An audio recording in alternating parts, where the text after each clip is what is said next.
ក្នុងឆ្នាំ2020ខែសីហានៅភូមិច្រាំងបាក់មានភ្លៀងធ្លាក់ច្រើនណាស់រលឹមទាំងយប់ទាំងថ្ងៃធ្វើឲ្យយាយម៉ាច់តាជួងដែលជាយាយតារបស់សារ៉េតមានជំងឺផ្ដាសាយធំកាលនោះជំងឺផ្ដាសាយនិងជំងឺ COVID-19 រៀងច្រឡំគ្នាបន្តិចហើយដោយសារតែបារម្ភពីលោកតាលោកយាយខ្លាំងពេកសារ៉េតបានចាក់ចេញពីផ្ទះទៅមើលថែពួកគាត់ខ្ញុំនិយាយទៅវារៀងជ្រៀតជ្រែកចូលរឿងសាច់ញាតិបងប្អូនគាត់បន្តិចហើយព្រោះថានៅក្នុងភូមិមានសាច់ញាតិបងប្អូនជាច្រើនប៉ុន្តែគ្មានអ្នកណាហ៊ានទៅជួយមើលថែពួកគាត់នោះទេប៉ុន្តែបន្ទោសពួកគេក៏មិនបានដែរព្រោះថាកាលសម័យនោះអ្នកណាក៏ខ្លាចជំងឺ COVID-19 នេះបើសង្ស័យផ្ទះណាហើយអាជ្ញាធរបិទគប់តែម្ដងផ្ទះរបស់តាជួងយាយម៉ាច់ក៏ត្រូវបិទគប់ដែរ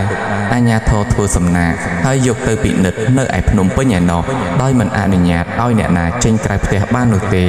ក្នុងមួយរយៈពេលនោះ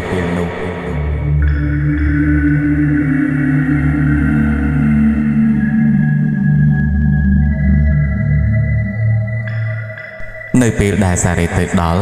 គាត់បានស្នើសុំទៅអាជ្ញាធរសុំមើលថែលោកតាលោកយាយព្រោះតែពួកគាត់ចាស់ហើយគឺពិបាកមើលថែខ្លួនឯងខ្លាំងណាស់អាជ្ញាធរក៏យល់ស្របគាត់មើលថែលោកតាលោកយាយរបស់គាត់បានយ៉ាងដិតដល់បំផុតយាយម៉ាច់តាជួងគាត់មានអារម្មណ៍ថាកក់ក្ដៅណាស់ព្រោះថាមានចៅប្រុសម្នាក់ចាំមើលថែពួកគាត់បែបនេះនិយាយទៅចាស់គឺបែបហ្នឹងហើយឲ្យតែមានកូនចៅជួយឈឺឆ្អាលមើលថែពួកគាត់បានដិតដល់គឺជាសេចក្តីសុខរបស់គាត់ណាស់កាលនោះពួកគាត់មិនចាំបាច់ធ្វើម្ហូបអាហារនោះទេព្រោះតែខាងអាជ្ញាធរគាត់ជួយខ្នះខ្នែងដែរជារៀងរាល់ពេលព្រឹកពេលថ្ងៃនិងពេលល្ងាចតែងតែមានម្ហូបអាហារស្រាប់ជាប្រចាំទុកនៅខាងមុខផ្ទះក្រោយមកទៀតបន្ទាប់ពីដឹងថាលោកតាលោកយាយគាត់ពុំមានជំងឺកំណាចនោះទេអាជ្ញាធរក៏ដកការបិទគប់នោះចេញវិញហើយពួកគាត់ក៏អាចប្រកបរបរទូទៅបានតាមធម្មតាចំណែកឯសារ៉េតគាត់មិនទាន់ត្រឡប់ទៅវិញនោះទេគឺគាត់នៅតែបន្តមើលថែលោកតាលោកយាយដោយមិនទាន់ដឹងថាតើពេលណាត្រឡប់ទៅផ្ទះឪពុកម្ដាយវិញឡើយផ្ទះតាជួងយាយម៉ាច់គឺជាផ្ទះឈើលើថ្មក្រោមដំបូលប្រក់ក្បឿងជុំវិញផ្ទះមានដាំដើមឈើច្រើនណាស់ម្លប់ត្រឈឹងប្រឆ័យតែម្ដងប៉ុន្តែនៅពេលយប់ឡើងគឺវារៀងស្ដុកបន្តិចហើយដោយសារតែដើមឈើវាច្រើនពេកជាពិសេសគឺដើមខ្នុរនិងដើមស្វាយពីរដើមនៅខាងមុខផ្ទះ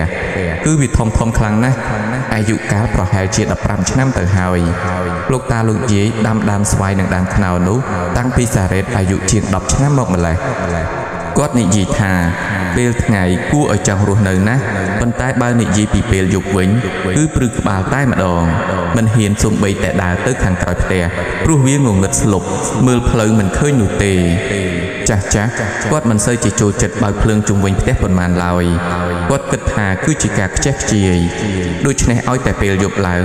គឺគាត់បើកតែអំពូលម៉ែត្រតូចមួយនៅខាងមុខផ្ទះនិងអំពូលម៉ែត្រមួយនៅខាងក្នុងផ្ទះតែប៉ុណ្ណោះនៅពេលដែលសារ៉េតបើកភ្លើងបំភ្លឺជុំវិញផ្ទះត្រូវលោកយាយគាត់ស្ដីបន្ទោសជារឿយនិងឲ្យគាត់រៀនចេះសន្សំសំចៃ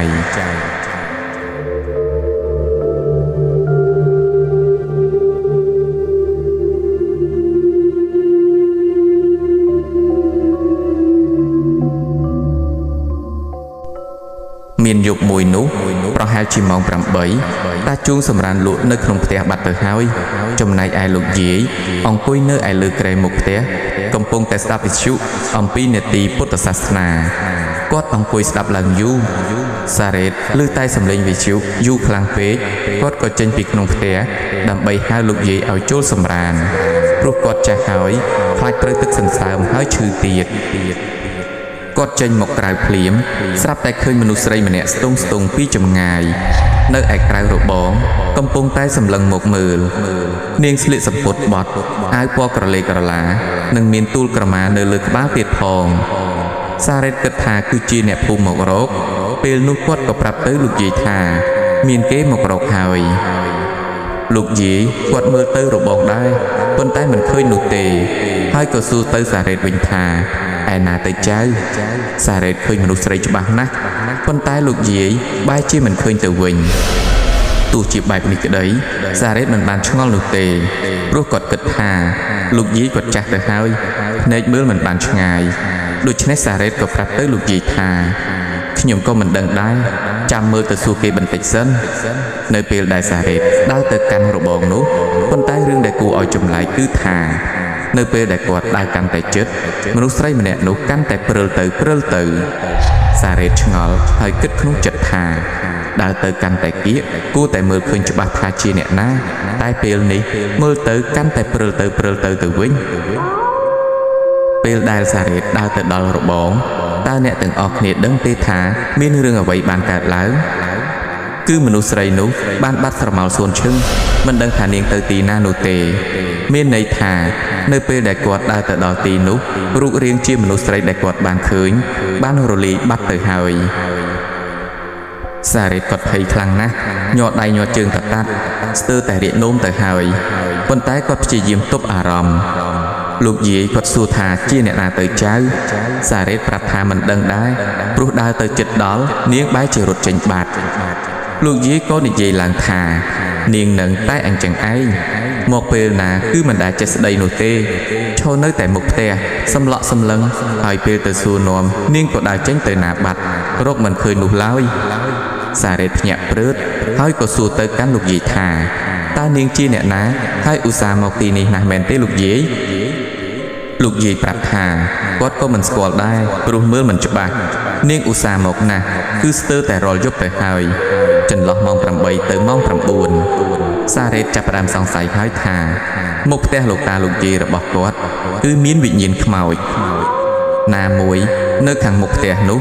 សុទ្ធតែដើមឈើធំទៀតផងខ្លាចក្រែងមានវិញ្ញាណខ្មោចឬក៏ព្រាយមករស់នៅទីហ្នឹងតែគាត់ពុំបាននិយាយរឿងនោះទៅប្រាប់លោកយាយនោះទេគាត់គ្រាន់តែគិតទុកនៅក្នុងចិត្តតែប៉ុណ្ណោះបន្ទាប់ពីនិយាយគ្នាបានមួយសន្ទុះសារ៉េតក៏នាំលោកយាយទៅសម្រាកនៅខាងក្នុងទៅ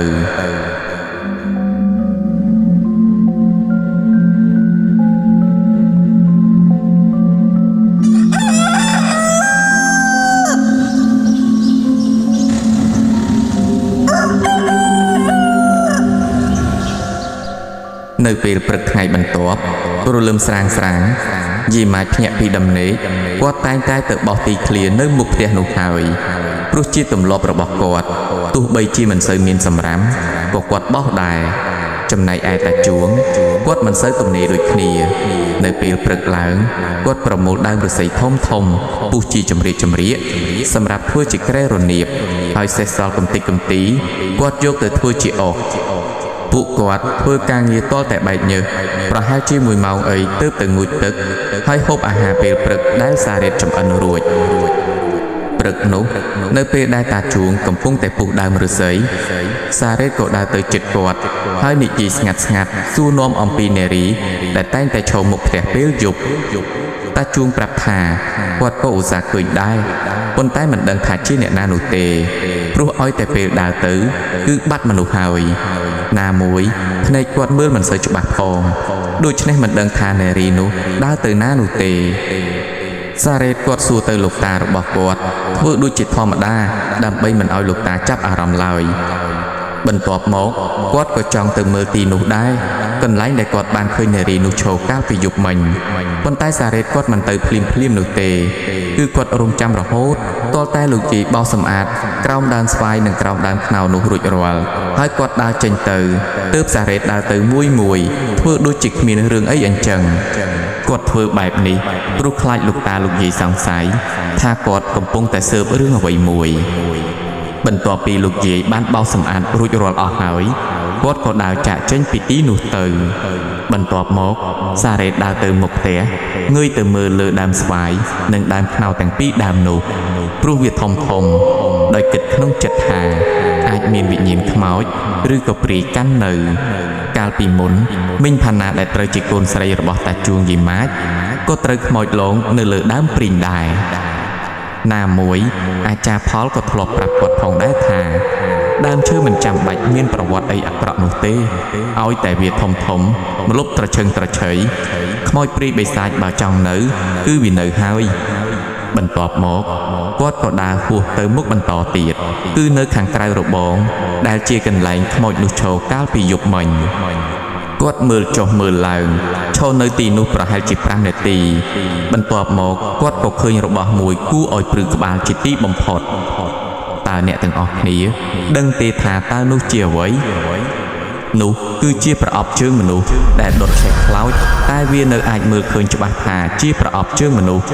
ពេលនោះសារ៉េតគាត់ភ័យខ្លាំងណាស់គាត់បានប្តឹងទៅមេភូមិមួយសន្ទុះក្រោយមកអាជ្ញាធរក៏ចុះមកត្រួតពិនិត្យពួកគេពិនិត្យឡើងយូរហើយមានការហុំព័ទ្ធទីតាំងនោះផងមិនឲ្យមានអ្នកណាឆ្លងកាត់នោះទេបន្ទាប់មកប៉ូលីសក៏ប្រមូលយកប្រអប់ជើងសាកសពនោះចេញទៅបាត់ក្រោយពីការធ្វើការស្រាវជ្រាវរយៈពេល 2-3 ថ្ងៃក្រោយមកទើបដឹងថាប្រអប់ជើងនោះគឺជាជើងរបស់ខ្មោចនាងសឿនបានស្លាប់កាលពីកន្លះខែមុនដោយសារតែត្រូវខ្សែភ្លើងឆក់ហើយសពរបស់នាងបានបូជានៅឯផ្ទះបើគិតទៅរំលងប្រហែលជា 4-5 ផ្ទះពីផ្ទះតាជួងនឹងឯងដោយសារតែការបូជាមិនល្អឆេះមិនសោះហើយអ្នកបូជាខ្ជិលដាក់អុសដុតបន្ថែមក៏ប្រមូលយកទៅចោលនៅខាងក្រោយភូមិបន្ទាប់មកឆ្កែក៏ពំយកមកស៊ីនៅខាងមុខផ្ទះរបស់យីម៉ាចនិងតាជួងនោះឯងបន្ទាប់ពីដឹងរឿងរ៉ាវទាំងអស់នេះហើយតាជួងយីម៉ាចគាត់ស្លុតចិត្តណាស់គាត់និយាយថាពួកគាត់ឃើញនាងស្ទើរតែរាល់យប់ទៅហើយគឺឈរនៅនឹងមាត់របងមុខផ្ទះនោះឯងនាងមិននិយាយអ្វីនោះទេចេះតែឈរសម្លក់សម្លឹងមកពួកគាត់ជាពិសេសគឺចន្លោះម៉ោង 8 ទៅម៉ោង 9 យប់នឹងឯងការពិតទៅសារ៉េតក៏ព្យាយាមលាក់បាំងដែរគាត់មិនចង់ឲ្យលោកតាលោកយាយដឹងរឿងនេះនោះទេប៉ុន្តែដោយសារតែរឿងវាធំពេកទើបវាខ្ចោះខ្ចាយបែបហ្នឹងទៅក្រុមគ្រួសារខ្មោចនាងសឿនខឹងអ្នកបូជាខ្លាំងណាស់រហូតដល់មានការប្តឹងផ្តល់គ្នាទៀតផងចំណែកឯបំណែកសាកសពនោះត្រូវបានក្រុមគ្រួសារយកទៅធ្វើបុណ្យបន្តហើយចាប់តាំងពីថ្ងៃនោះមកតាជួងយីម៉ាចនិងសារ៉េតមិនដែលឃើញខ្មោចនាងសឿនឈរនៅមុខផ្ទះទៀតនោះឡើយប៉ុន្តែសារ៉េតគាត់ប្រយ័ត្នណាស់គាត់នៅទីនោះរហូតដល់រយៈពេល 3 ខែឯណោះជារៀងរាល់យប់គាត់តែងតែសម្លឹងមើលទៅកាន់ទ្វាររបងក្រែងលោឃើញនាងនៅទីនោះម្ដងទៀតគាត់ធ្វើបែបនេះគឺដើម្បីបញ្ជាក់ថានាងពិតជាមិននៅទីនោះទៀតនោះទេដើម្បីកុំឲ្យលោកតាលោកយាយគាត់មានការភ័យខ្លាចព្រោះតែគាត់ចាស់ទៅហើយបើសិនជាពួកគាត់ជួបខ្មោចប្រកាសជាធ្លាក់ខ្លួនឈឺចាប់តាំងពីថ្ងៃនោះមកគឺមិនដែលជួបខ្មោចនាងសឿនទៀតនោះទេហើយរឿងយើងក៏បញ្ចប់ត្រឹមតែប៉ុណ្ណេះសូមអភ័យទោសរាល់កំហុសខុសឆ្គងក្នុងការធ្វើអត្ថាធិប្បាយនិងសូមអរគុណសម្រាប់ការតាមដានស្ដាប់តាំងពីដើមរហូតដល់ចប់សូមជម្រាបលា